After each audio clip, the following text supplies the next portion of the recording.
This is Portside Perspectives, exploring the yacht economy. Hello, everybody, and welcome to Portside Perspectives. I'm here today with Phil Berman of Balance Catamarans. Welcome, Phil. Thanks for joining me and taking some time out of your day to speak. Hope your day is going well. It's great. Thank you. Good to be here. Okay, so Balance Catamarans. I would like you to just kind of give everybody just initially here just a brief little rundown about Balance Catamarans and the company, and then we'll kind of get a little bit deeper into it. But just in a nutshell, tell people about Balance. Well, the name Balance is the perfect name for the brand because we try and seek a balance between super high performance catamarans on the one hand and super chartery comfort cats on the other. So we build boats that are very specifically made for what we call performance cruising and voyaging. So our boats are not really made for the charter trade. They're made for personal ownership, and they're made for people that want to do adventure travel and live aboard cruising. That's what we are. We're a balance between a racing boat and a charter boat. Okay, cool. That's a very condensed and brief description, and I love it, actually. So I'd like you to kind of just tell people a little bit about yourself and your background, how you came to be into this, and what brought you here. What's your origin story? Yeah, so I grew up in Southern California, and I was a surfer and a sailor, and I had a paper route where I delivered papers to people's houses. And one day I was delivering papers to a house that had a catamaran on a trailer in the yard, and I fell in love with this. And it was the very first Hobie Cat 14 back in 1969. And I ended up meeting Hobie himself and buying one of the very early Hobie Cat 14s when I was 13 years old, and immediately started sailing and racing catamarans. And Hobie Cats ended up becoming the world's most popular racing sailboat. So all through high school, I raced Hobie Cats, and then I wrote several books on how to race Hobie Cats.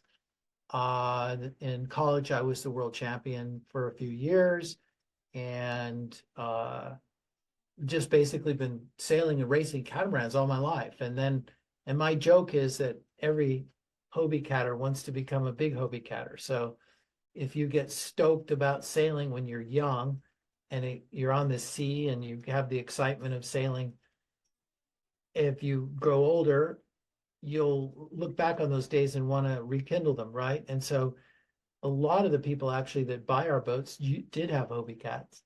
And that's what a balance is, really. It's a big Hobie Cat in a lot of ways. And so I've been sailing and racing cats all my life. Yeah, I mean, I started when I was very, very young. Right. So how did you start this business then? Where did this all kind of come from? Obviously, you've been sailing, but what spurred on the idea to start designing and building catamarans and boats in the first place? So prior to the founding of Balance Catamarans, I started a company called the Multi-Hull Company, which was a brokerage company. So all we did was sell used catamarans. And I did that for a couple decades. And after selling, about 100 used catamarans a year, give or take, and attending surveys all over the world, I learned all the things that people liked about the boats that they sold and all the things they didn't like about the boats that they sold. And I got to sail on all these boats, and I got to attend surveys on all these boats. And I arrived at a point where I was getting bored selling used boats, to be honest, and I wanted to do something creative. And I felt that there was a space in the marketplace for somebody to design and build the kind of catamarans that we built. Performance-oriented, high-quality, live aboard voyaging catamarans, there was no way we were ever going to try and compete with Lagoon or Fountaine Pajot or Robertson and Kane that builds the Leopards. They're building big box charter boats. They have huge productions. And to try and compete in that realm where you're trying to build 100, 150 boats a year. It takes a long time to build up that kind of business. So I said, there's a niche. We can fill this niche if we design the right boat and we build the right boat and we service the customers properly. And we were very fortunate because we didn't borrow money from private equity. We self-funded everything by a slow building process. So we started the first year with one boat, and then two boats, and three boats, and four boats. And now we're up to a production of about 25 catamarans a year. But we did that over a long period of time. And so we've been able to continue to reinvest in the company without incurring debt, which really helped us significantly during the pandemic and getting through those periods. Right. And has enabled us over the last 2 years to design, tool, and start the fabrication of an entire new model range, a new turnover of our range. It's been a huge lift. But yeah, so that's how it got going. So how long have you guys been in business? How long has Balance been actually operating? So I started Balance in 2012. And initially we started with a small catamaran that I didn't design that was made in China. And I came to the realization within a couple years that I needed to design the boats myself. And I didn't feel that China was the right place to be building the kind of boats that I wanted to build, that sustaining and achieving the kind of quality I wanted was going to be very difficult in China, based on what I learned from working there. And so I then rekindled relationships with people in South Africa that were boat builders. And in fact, it went back to the Hobie Cat days. Hobie had the world championships in South Africa in 1979.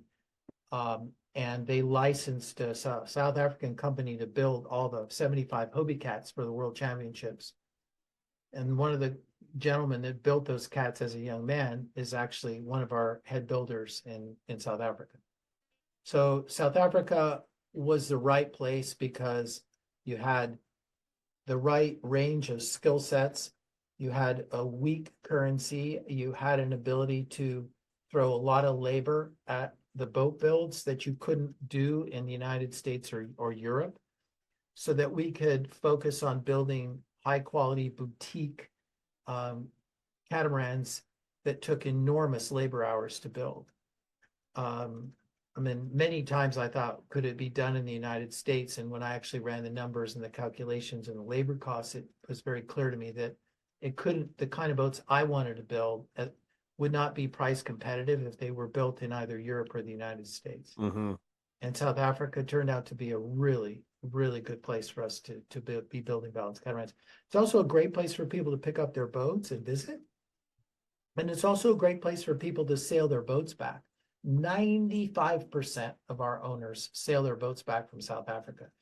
Some of them sail east towards Australia and that area, but most of them are coming north up to the Caribbean or the Mediterranean, and they sail their boats back. Our boats are all the blue water capable boats.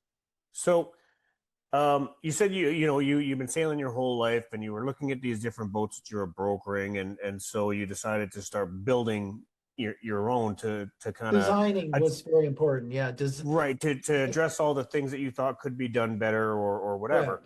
Yeah. So design wasn't your background then, but you got into it. So I have to ask, are you a naval architect, or you just employ them and help the design process? How does that all work? No. Yeah, so no, I'm not a naval architect.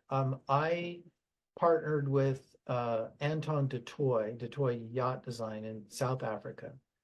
And then I basically direct Du Toit Yacht Design to build the boats that I want to see built. So I make all the decisions about the features, the ergonomics, the volumes, the spaces, the objective of the vessel. And I also bring my ideas. For example, we invented something called the Versa helm. So it's a very distinctive part of Balance Catamarans. We were the first to design a helm station that pivoted 90 degrees from an upper helm station where you could single-handedly pilot the boat, and you could drop the wheel down into the salon and slide it top and pilot the boat looking through the windows of the boat. That's cool. We were the first to do that, and that was my idea. But I worked with Detroit Yacht Design and my builders, obviously, to fabricate and, you know, do mock-ups. And, you know, that's how the process of how we do it. Every boat interior, we do mock-ups. Every design that change that we made, we do mock-ups, we test. So all of the engineering is done by Detroit Yacht Design. Sean Van Rensburg is the primary gentleman there, because we're building these boats obviously to CE and ISO standards, right? So the scantlings and the laminate schedules, the resin schedules, the foam cores, all those things are called up. All the engineering of the boat is done entirely by Detroit Yacht Design. Right. So, I mean, that's sounds fairly challenging though to develop something new and kind of unique within the industry and within design itself. Tell me a little bit more about some of those challenges that you had faced in designing and creating something that the yachting industry hadn't quite seen yet. Well, I think, you know, all collaborative work requires a quarterback of some sort, right? And in a sense, I was the quarterback. Like, I had a vision, and then I just had to work with Detroit Yacht Designs and our builders and coordinating these things. And we were very fortunate because we grew slowly. And our initial boats, what was called the Balance 526, was not elaborately tooled. Okay, like, we didn't have molded cockpits, and you know, there wasn't a lot of molding on the boat. And so we were able to take Divinycell panels, which we would cut and join and glass together and fair. So we went through multiple different cockpit iterations on the boat over the years. We went through different iterations of our VersaHelm winch alignment and stuff. And so the boats were always a platform that we were improving, you know what I'm saying? Like tweaking.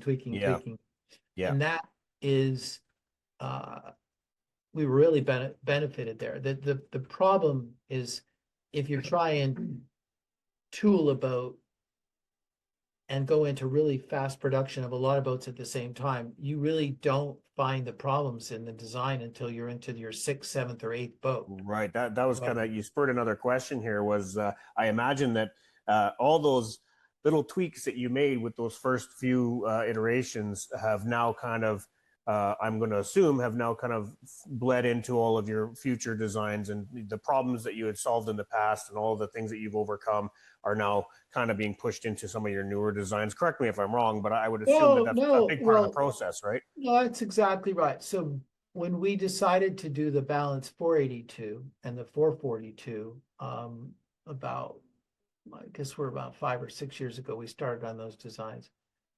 I basically took everything we learned from the 526 and removed anything that I didn't like, because those boats were more tooled. We couldn't afford to put as many hand labor hours into those boats. So everything went into those boats. And now the next generation is the same thing. So we sailed. So each of those, so we did approximately 30 something of the 482 and 30 something of the 442. Okay. So you do 30 of those boats, and then everything we learned from those boats on the new boats, I designed out all the problems and then also innovated on the new boats. In many ways, you're always innovating. Yeah. Changed the sail plans, the longeron systems, invented a new folding stern door, changed the whole interior design of the cabinetries, increased the volume of the hulls in the back, lengthened the hulls, you know, just a lot of things. And what's great about building at today something like 80 or 85 catamarans is that we get a list from every owner of any warranty problem they had, any issue that occurred, and any feedback they've given us on what they didn't like or whatever, and then you just keep removing objections, right? You're moving problems, Right. and but So of course it is you're continually improving with every new model that you're you have developing and to bringing out. They're you getting have better to and better and better and better. Yeah. Which I mean, well hopefully every company does that, but it's just interesting the process of designing something like this. It's got to be so much fun to be a part of so it. so that's the point, is that it's not really fun just doing the same thing over and over Right. again. That the whole reason I got into doing new boats rather than selling other people's used boats is that I wanted a creative process, a creative, and so I mean, it's interesting. We started with in St. Francis, I think we were like 20 workers. And now there's almost 200 in St. Francis and 1,000 in Cape Town, right? So you can imagine through that process, collaborating with all those people and working creatively with those people. Um, and I'm a pretty good listener when I'm with a group of people. Like, I love to hear people's ideas. And in fact, just today, uh, I was talking to my team in Cape Town about the new 464, and it's at that point where we've got mock-up interiors in it and the first boats are on the floor. And I said, Peter, go down with everybody and I want you guys to like walk these spaces, feel these spaces. Okay, should we move the shower door 2 inches further forward and reduce the size of the sink? Should the cabinet door open to the left or the right? Feel the space. And after 2 hours of that with five key leaders and the mock-ups, they came back to me with 3 or 4 ideas to change and improve the interior of the boat.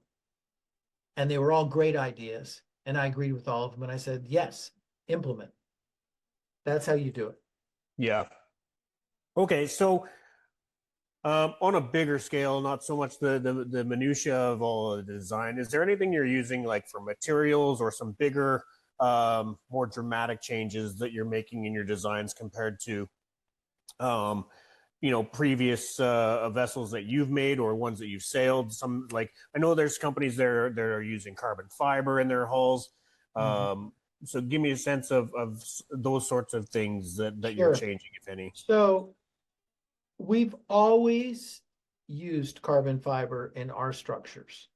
So in our first 526, we used carbon fiber to reinforce all of the kind of high load areas of the boat, the bulkheads, the structural areas of the boat, the chain plates, the cross beams. Like, always, we use carbon in those places because you get great strength properties from carbon, and you're able to achieve a lot of weight savings. You get even better strength properties when you use carbon with epoxy, which is what we do in St. Francis. But when you're trying to build boats in a higher volume, you really are restricted to using vinyl ester. Vinyl ester resin. Well, polyester resin we've never used. We don't use polyester resin, but we use carbon in all of our boats. But in our new models, the new 464 and the 502, they are all carbon cored boats. So if you look at a Balance in the hull deck and bulkhead stage in the factory, you're going to see that it's black on all the internal structures, the floorboards, the mullions for the windows, the cross beams, the daggerboard trunks, the dagger boards. So this carbon core is going to lighten these boats considerably, which will increase their performance. It does come at the expense of cost, though, right? So we've raised the prices of our boats because it simply costs more to build a boat that way. Mm-hmm. The challenge always in catamarans is that you want to have the narrowest hull you can get away with that gives you the interior volumes that you want and can carry the payload capacity, the payloads that you need to carry, right? Mm-hmm. And if you use cheaper materials and heavier materials, you need to have a girthier hull, and you're going to limit your performance potential. So at Balance, we're trying to find that balance between building a boat that is, on the one hand, really strong and durable, not fragile, but at the same time, narrow enough to give that boat good performance underway. Okay, Right. so that's the challenge. So on the new models, they're all vinyl ester, and then of course we only use foam core in our boats. We don't ever use balsa core. I don't. Balsa core is a less expensive material, but it's also very resin hungry material. So it's very difficult to get a really super light balsa core boat. And also, I think from all my surveying days, the problems with balsa can be pretty manifold. If you have any kind of water core incursion, it creates real problems. So we always use that. And in terms of fiberglass, we use different glasses, obviously in different locations, but for the most part, we use e-glass for our primary hull structures. Yeah. But we have done all carbon, but I was going to say we have done all carbon fiber boats. Like if somebody wanted one of our new 540s, our 580, or our 750 in all carbon, we will do those boats in all carbon. Right. But they're very limited production boats. We're building five 540s a year max, 358s max, and 175 max. And so how does for the carbon fiber, I've heard that it noise wise, it can be a little bit noisier. Is that a fact and something you have to overcome? It is. And if you're sleeping in the forward section of a performance catamaran and you're cruising at 14 to 18 knots, it's pretty noisy because the water is rushing down and carbon has like a drum-like sound. It's very stiff, it doesn't have any give to it.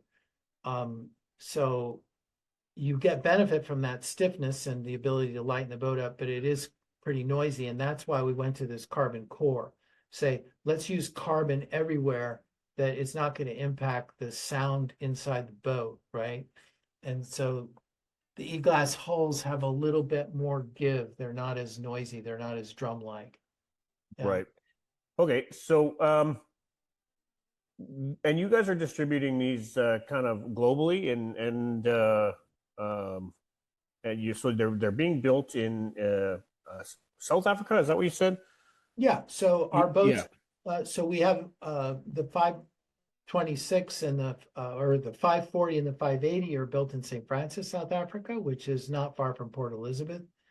And the new 464, the 502, and the 750 are built in Cape Town, right in the port of Cape Town. Okay. We launched the boats in Cape Town, yeah. And like I said, you are selling these things worldwide. You have the bulk of our sales are factory direct. We have an agent in France and we have an agent in Dubai that work with us, but most of the sales that we make, we do directly ourselves. Right. Cool. So are you looking to partner with other like brokerages or things like that, or you're happy to kind of maintain direct sales? What's the situation there? So when you only build 25 or 26 boats a year, and say you're building 8 464s and you're building 8 502s or 9 502s and 5 or 6, it's very difficult for an agent to gain product expertise and product fluency if they're only able to sell a couple boats a year. Right. They're not at the factory. They don't know all the options. They can't answer the questions. It's very difficult for agents to gain the level of product expertise, I think, required to do a good job. And so therefore it's a little tougher with the size of the scale that we're at. And it's also the case we found that, and I know a lot about the brokerage business because I owned a brokerage company, is that the typical salesperson, they sign the contract and then oftentimes they're not involved the rest of the way. And when you're building a new boat, there's a lot of customer interaction that takes place from the specifications of the boat, verification of what's taking place, hand holding, them visiting the factory, doing the turnover. You end up having this kind of long-term relationship with the customer. And it's very difficult to get, I would say, a typical yacht agent to do that, unless in mega yachts you'll find that. I think a mega yacht salesperson is probably, they probably manage, maybe one or two Yeah. yacht a year. Yeah. Which doesn't mean though that, we're not opposed to working with agents from time to time if they have an expertise, right? Yeah. So I guess my question right now would be, I mean, if you were to partner with a specific brokerage in like Fort Lauderdale or something, and kind of a bigger yacht area, would you be able to build a sales team with that company that is a little bit more informed on your specific vessels? I don't and that think sort of thing, so. or not I really? mean, I wouldn't see any necessity for it in North America because we have a staff here that can answer all the questions and order the boats and manage all that. On our certified pre-owned brokerage side, we have an agent that works with our builders in Florida, in Fort Lauderdale, Okay. to manage used sales. Okay. But in terms of new sales, there's simply not enough sales annually for more than one person or two Right. people to be really fluent in the product. Okay. Fair enough. That's just basically based on my experience in the Yeah. industry. Yeah. Yeah. Okay, so how is it that you're actually promoting these vessels and getting the name out there and growing this brand and reaching your potential customers? So it's funny, I was just on the phone today with our marketing director in South Africa, and I mean, currently we probably have a strong internet and web presence of any catamaran builder of our size. We do extensive videos about what we do, why we do it, how we do it. We do extensive videos on how to operate our boats, sail our boats, troubleshoot our boats. We do extensive videos on how we build our boats. We are very much focused on education at Balance. So unlike, it was interesting when about 6 or 7 years ago, a lot of people were turning to social media influencers to, try and sell their boats. And in our catamaran industry, there were several of them, and some of them became, really well known, and they had thousands and thousands of people. And I noted that yesterday that there were 4 of them, and they're all gone. Right? They've all sold their boats. They've all left the industry. You know what I'm saying? Yeah. And I made a decision very early on. I don't want to rely on the social media influencers to sell our boats. First of all, they're not experts. They're not boat builders. They don't design boats. They haven't raced boats. They don't have the experience that we have. And so let's just talk about what we do, why we do it, how we do it in our own videos, in our own correspondence. Build yourselves up to be your own influencers, basically. Well, that's pretty much what we have done. Yeah. But we're not trying to be influencers. We're just trying to tell people, Right. this is who we are. This is what we do. Because I'm the first person to tell somebody, if they call me and they say, hey, I just want to get a big, catamaran and park it in the Virgin Islands or something like that. And I say, well, we're, don't get a Balance catamaran. Like, we're the wrong, I didn't design my boat for you. And we know exactly who we are and who our customer base is. So I think it's worked for us. Obviously it's worked for us because we have been the fastest growing catamaran producer in the world, like by far. Yeah.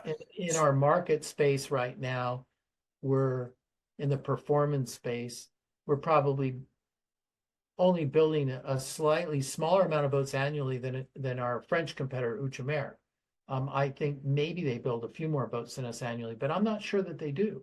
Hmm. Um, we're a very, we're now what I would call a mid-size company in our industry. And what the advantage of being a mid-sized company is that comes with the ability to invest in education programs, training programs, uh, better warranty service and support. We have a service and support center in Grenada, for example. Like, it enables you to build out an infrastructure, and we've been doing that, over time, and we're just getting better at that and better at that. Yeah. Um, that is a big challenge when you're building voyaging yachts, is that, and our boats are all over the world. Like, if you pulled up an AIS chart, we can see all of our Balance Catamarans is all over the place, and when somebody has a problem with a part or something in the Tuamotus or in the Cook Islands or something like that, they need to be able to call us, and they need us to be able to procure it and send it to them and help them. And we have the size now to do that, which is really nice. Right.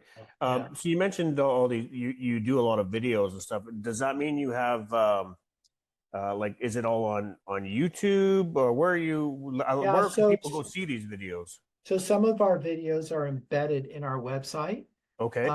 on various pages, but we have a Balance YouTube channel, which is very, very large, has a big following. We have Instagram, YouTube, Facebook, but I think that ultimately it's through our YouTube videos and our website that people understand balance. Right. And that's If easy enough for people to find. They just search Balance Catamarans on YouTube and they should be able to find your Oh channel. yeah, of course. Yeah, yeah. Anybody that's searching for a performance-oriented cruising, voyaging catamaran, they'll find us.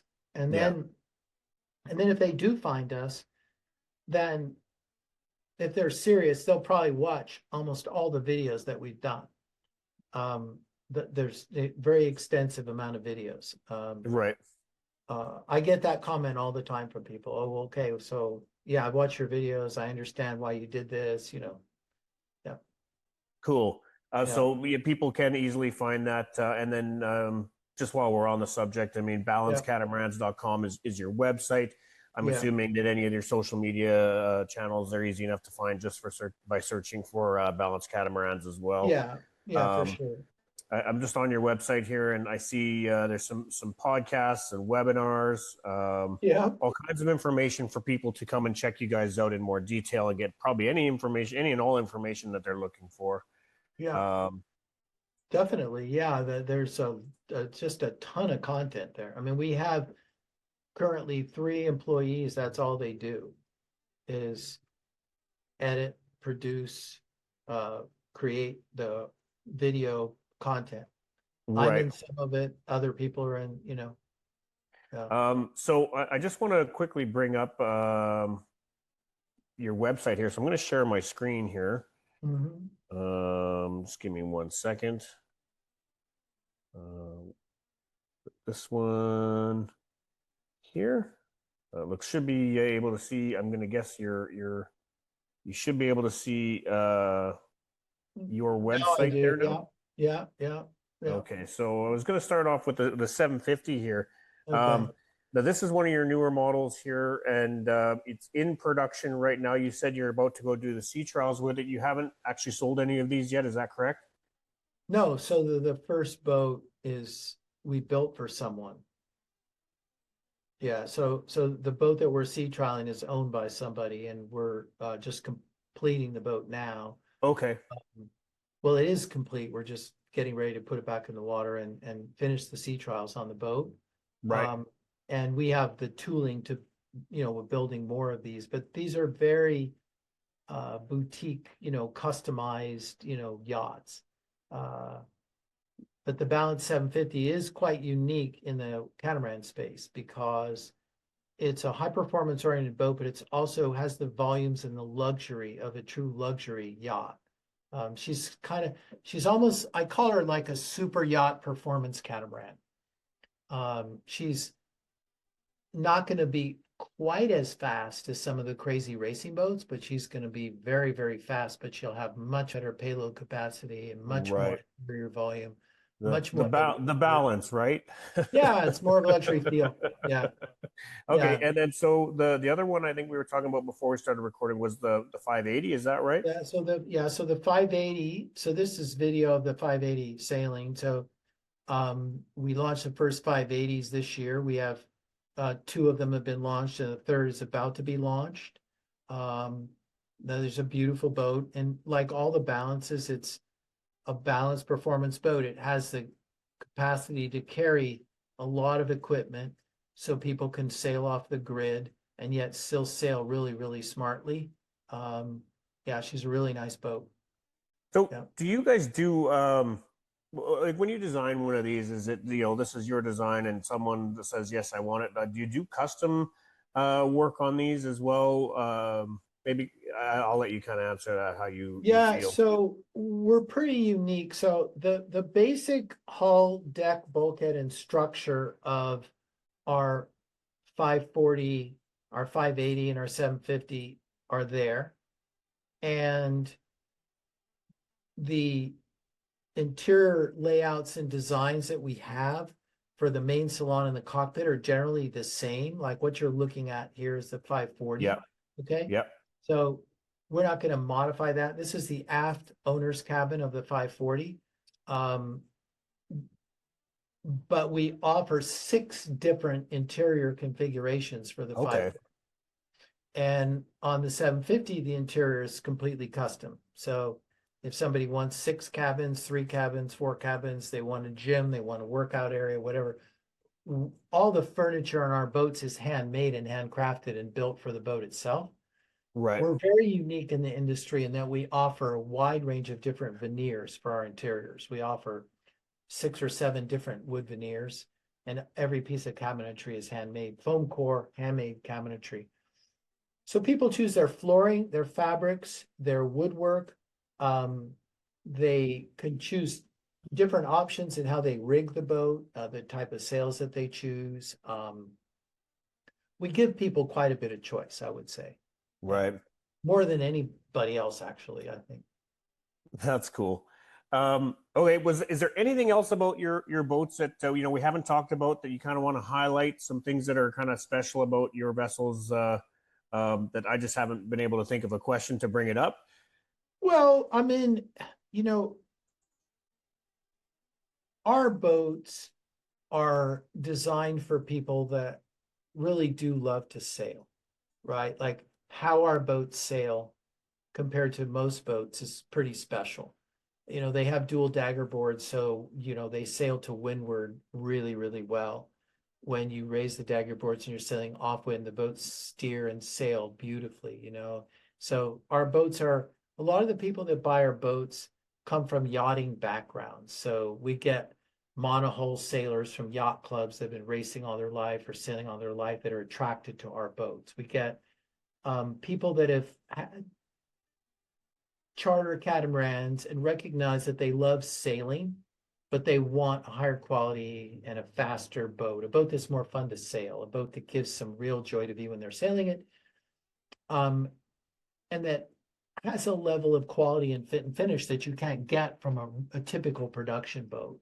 Mm-hmm. I think that's what sets us, apart, really. I also think our boats are beautiful. I mean, aesthetically, if you go away from a Balance and you come back on a tender and you look at a Balance, our boats are very classic looking in a way. They're kind of bling free. They don't have trendy, weird windows and angles and weird stuff. They're just clean looking boats. Mm-hmm. They're going to stand the test of time, and all of our boats carry the same DNA with them. When you see a Balance, you're looking at a Balance, And I'll tell you, if you go to the Caribbean and you're sailing around the Caribbean, you'll see a lot of Balance catamarans. I mean, they're quite easy to find because most of our boats are painted. Like we don't gel coat our boats, we spray paint our boats. They're like super yachts. Mm-hmm. So we have blue ones, red ones, orange ones. We have boats with wraps, colored wraps. Every Balance is a unique work of art. It's a unique boat that people chose and designed, and I think that's pretty special. Yeah. Yeah. I think I know the answer to this question, but I'm going to ask it anyways. Obviously, you've been sailing a good part of your life, and all of the designs that you've been putting out are sail catamarans. Is there any inclination to move into motor or powered catamarans, or are you solely just sticking with sail catamarans? Look, there is real growth in the, power catamaran market. Um, right now, it's not on my agenda. We're a sailing company and we build sailing boats. And I think it's important for us to retain our DNA and to cleave to what we do and what we care about, Maybe somebody else who's running Balance when I'm off sailing might decide that they should do a Balance Power Cat.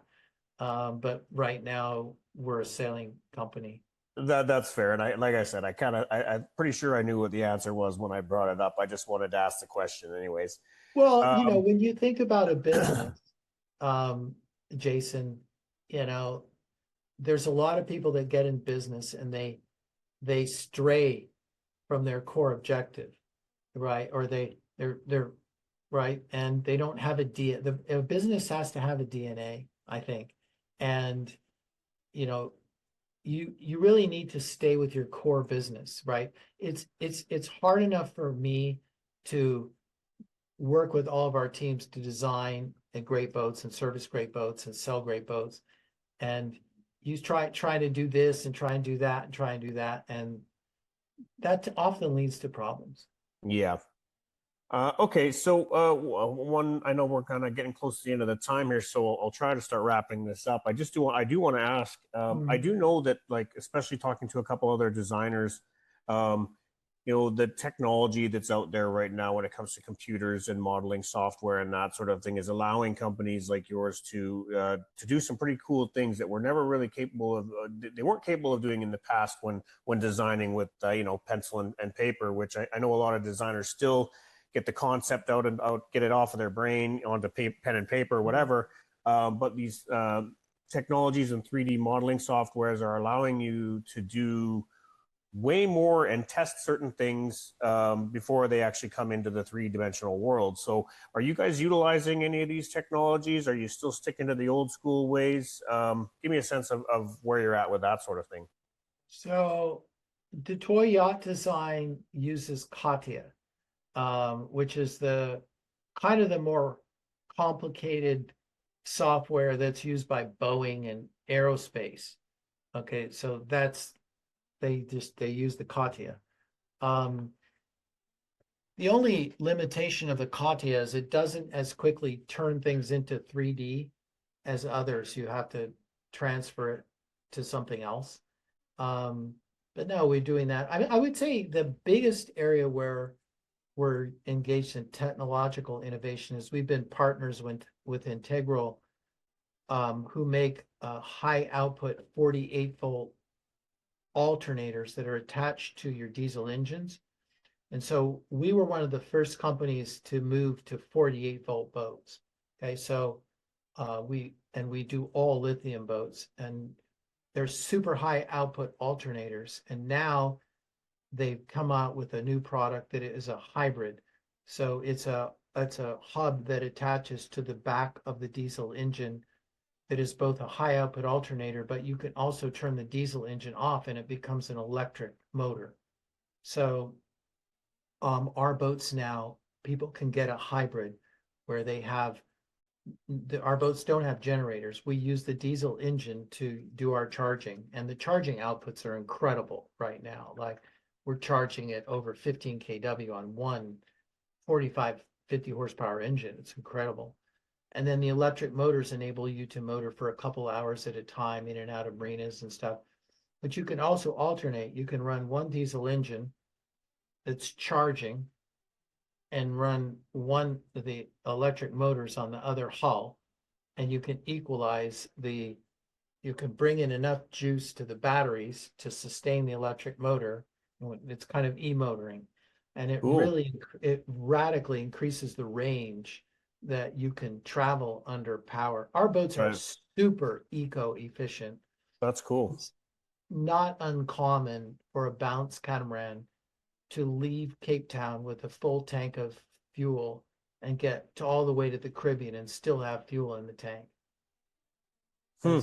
It is really amazing. Yeah, I'm learning more and more about little things I didn't know about, like just like that, technologies just like that that are simple, and I mean maybe not simple to design, but simple, but subtle, right? Like it's just new technologies that improve things like this in just little ways that are making things more efficient. So Oh yeah, that's really cool. but it's also, what's really great about a sailing catamaran is their redundancy. So you can move the boat with sails and you can move the boat with two engines. So if you have one engine fail, you still have another. If you have a problem with your sails or your rig, you can move the boat with engines. Now you've got either an electric engine or a diesel engine. You've got two electric engines and two diesel engines plus sails.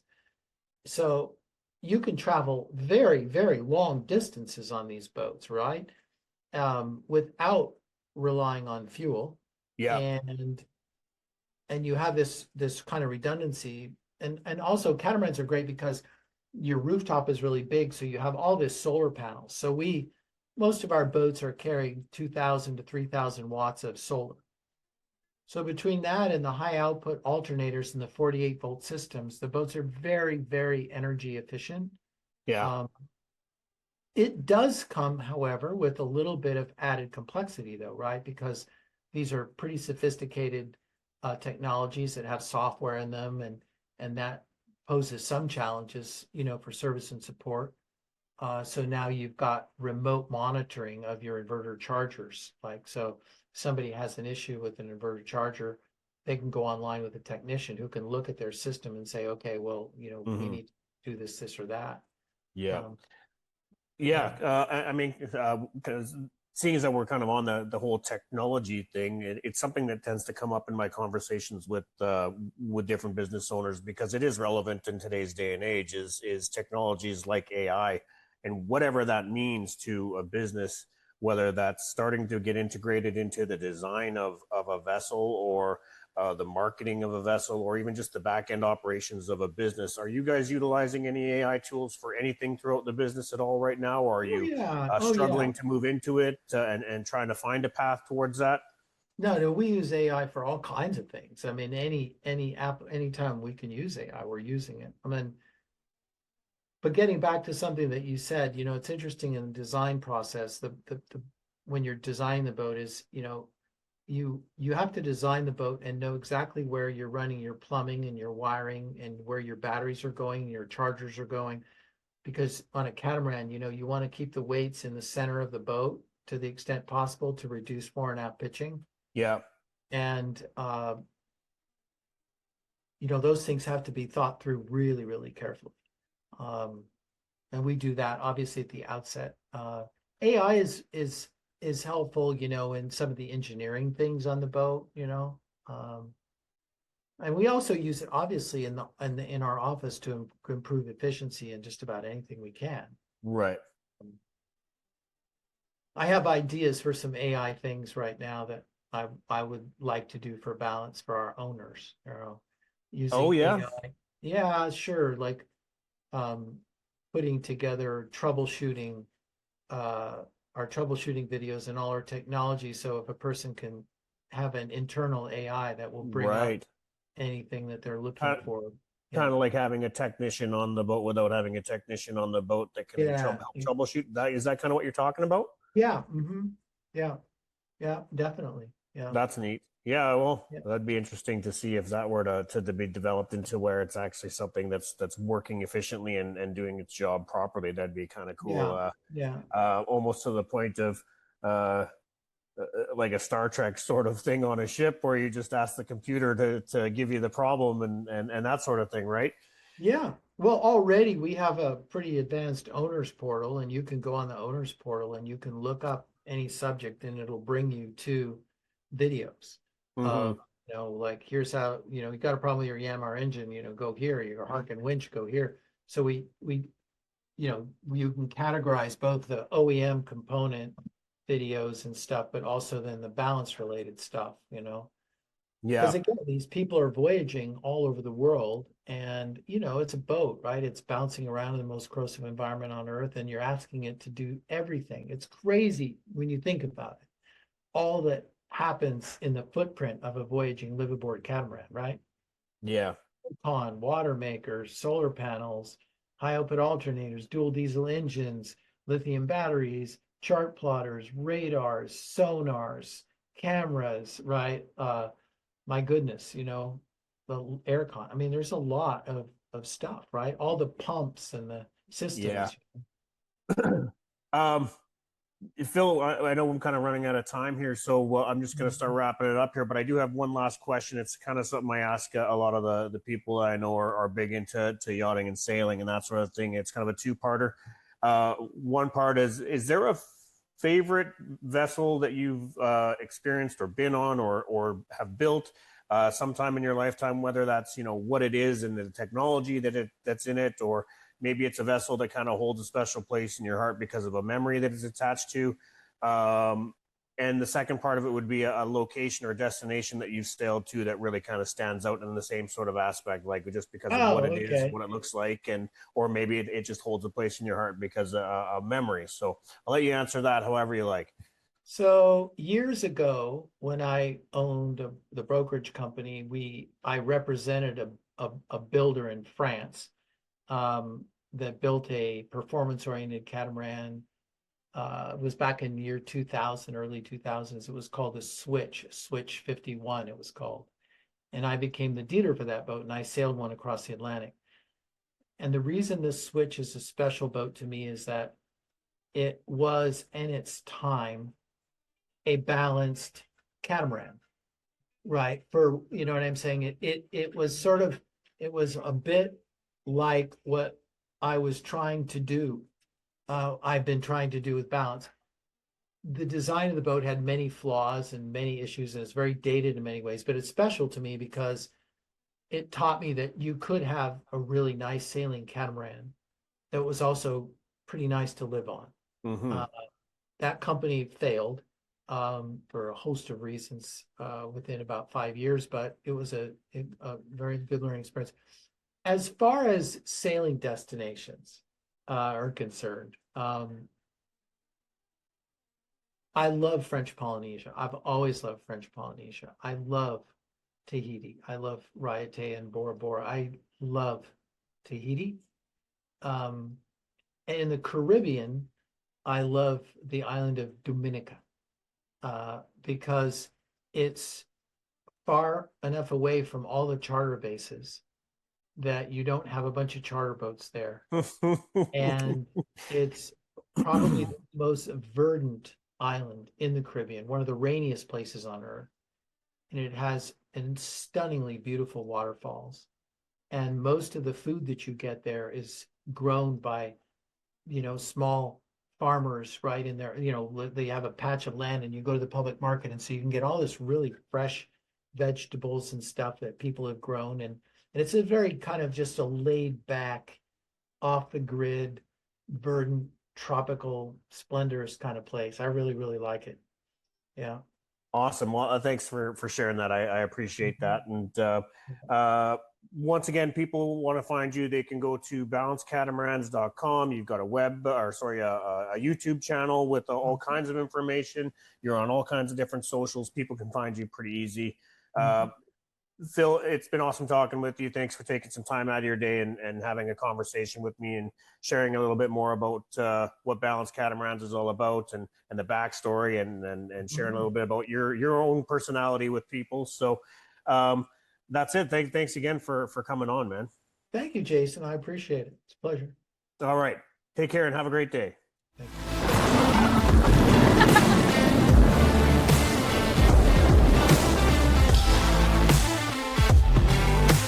Thanks for sailing with us. This has been Portside Perspectives.